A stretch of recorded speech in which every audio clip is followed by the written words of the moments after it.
Welcome to Bible Word Walk from Kenya!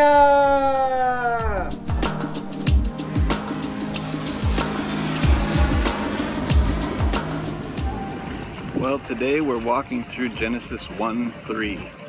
The Hebrew of Genesis 1:3 is Vayomer Elohim Yehi Or Vayehi Or.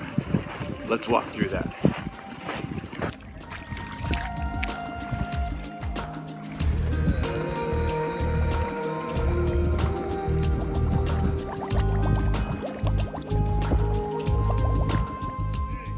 Our first word, Vayomer, and just like before, V by itself is its own word, and then Omer. Okay, so I just want to say we've got a short one today. You know, some Bible verses are really long, some of them are very short, and so each of these videos is going to vary in length. So today we've got a short one. Really, it's only 3 words because we've already dealt with Elohim, and we've got Omer, Yehi, and Or, because Yehi and Or are repeated in this verse. Really, we've just got 3 words to go over, so lucky you. Our first word is Vayomer, and here we start again with V, our friend V, and then Omer. Omer means speak. So Vayomer, and speak, and spoke, and said, Elohim. So Vayomer Elohim. Now in English, our word order is different, but I told you in the beginning that Hebrew is very different from English, so we're going to have to adjust our English word order. But Vayomer Elohim, and said Elohim. So, and Elohim said. Now, it's not exactly right. That's not right either. More than half of the English versions say, and God said. But almost as many, it's not quite an even split, say, then God said. Then is fine. I like then. But I think for the way we're telling this story, I think for the way this story is trying to tell itself, and works better, so we're going to stick with and. And Elohim said.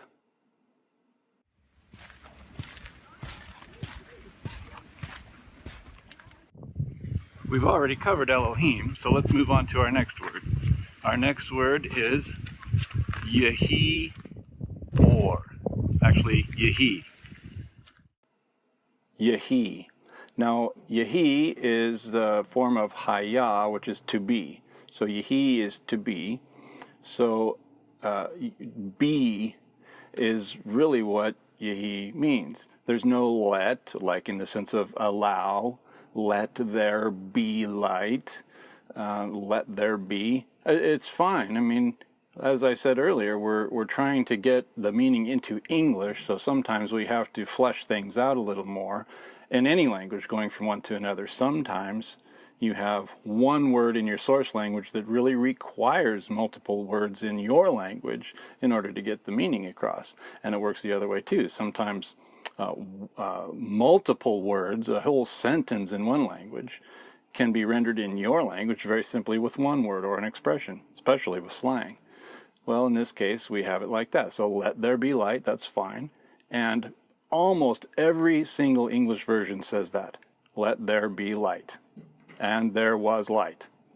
Almost every single English version says this. But this was one of the most exciting studies for me when I first began to look at Hebrew. And why? Because the way it's presented by Yomer Elohim Yehi, it's like he's just saying, be. Just be. Now imagine you overheard me, you can't see me, and you overheard me saying, hey, John! What would you expect? You would expect that I'm addressing someone who I know, but from my tone, you could probably gather that I know this person really well, with some high level of intimacy, and a friendliness, too. I know this person and I like him. Hey, John! Now, if you overheard but also observed me, and I was all by myself, sitting in a restaurant booth. I'm all by myself. There's no one else across from me. And I say, "Hey, John!"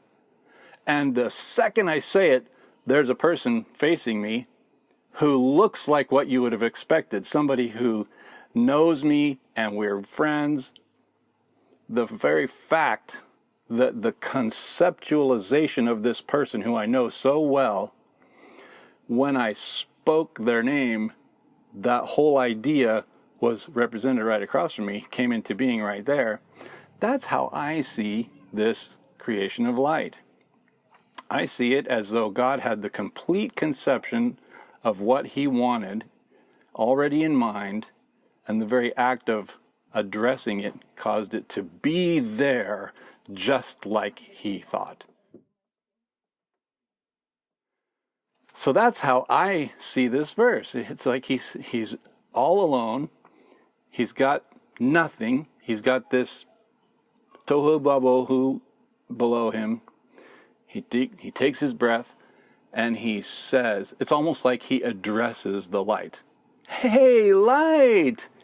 And then there's light, just like that. That's the way this verse really appears to me. He or. It's just like that. So that's how I see this verse. It's like he's addressing an old friend, and the fact that he addressed it caused it to exist. So, Yehi, it's like be. I think that's much more powerful than let there be. Like, hey guys, what do you think? Why don't we do this? No, for me, it's more like this intimate, direct expression of an idea, and the expression of it causes it to exist when it hadn't yet. Yehi.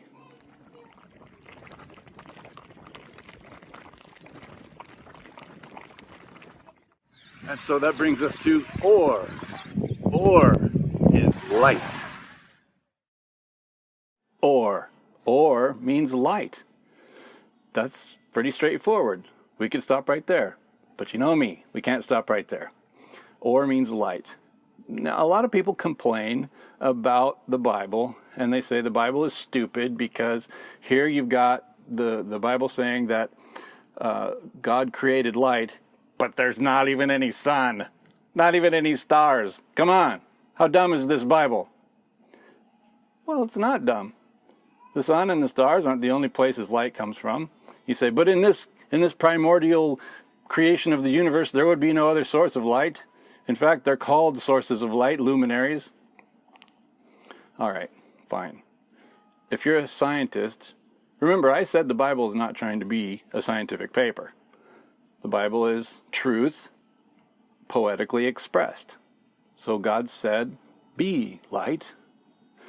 And if you're a scientist and you believe in the Big Bang, then your concept of this period of time, this state of things, would be what you call a singularity. Everything that has ever been, could ever be, is in one infinitely small point. So it has no form. Well, that's perfect. It's empty of life. Again, that's perfect. The singularity has everything that's going to be. And so, according to the Big Bang theory, it all explodes at once, an instantaneous burst of pure energy. Well, light is pure energy. So that's exactly perfect. If in the creation account in our verse here, the very first thing to be brought forth, he created everything, but if he created everything and it's this singularity, has no form, no life, and the very first thing that he brings forth is light, then that's perfect for you. If you're a scientist and you like the Big Bang coming from a singularity, then the poetic way of expressing it to say that God said, let there be light, and light is the very first thing, well, there you go. It's perfect for you.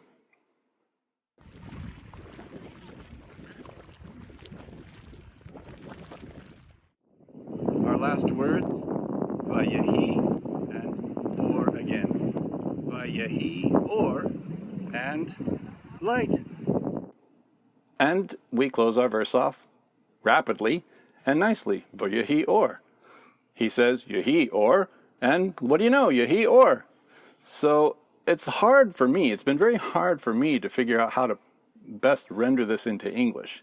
Because in Hebrew, it's the same word, but in English, it can't really be the same word. It'd be like saying be light and then light bead. You know, it's hard for me as a storyteller to think of the best way to put this together. But I think we'll be able to pull it off. In the rest of the accounts, this word Yehi is used in another combination, Yehi chen, and that is after he's done this throughout a particular day. It always ends with Yehi chen. And it was like that. God said, be this, do that, do that, do this, let there blah, blah, blah. And at the end of the day, there it all was. So I think that's the way we have to look at this second Yehi in our verse here. So God said, and Elohim said, Yehi or, the Yehi or. So we've got so far, there was Tohu Vabohu, and now we have light. So this is the real beginning of creation. And God's hand is active, and so that's where we're coming. We're getting things because of God's activity. And so it's interesting that this same language is found by Jeremiah when he laments the state of things as if God had retreated from everything. And in Jeremiah 4:23 and on, he says, and I looked at the earth, and it was tohu vabohu, and at the heavens, and their light was gone. The fruitful land was a waste.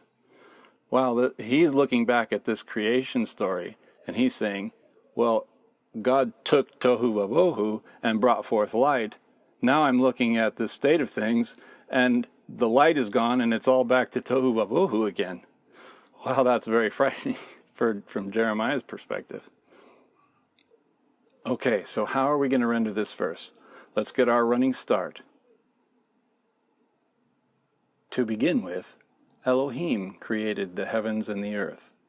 Now the earth came into being, formless and lifeless, darkness and depth, while over the waters Elohim drew breath. And Elohim said, be light, and light came to be. All right, well, thanks for walking with me, and stay tuned for just a brief little additional bonus about this lake that we've been walking around. All right, see you next time.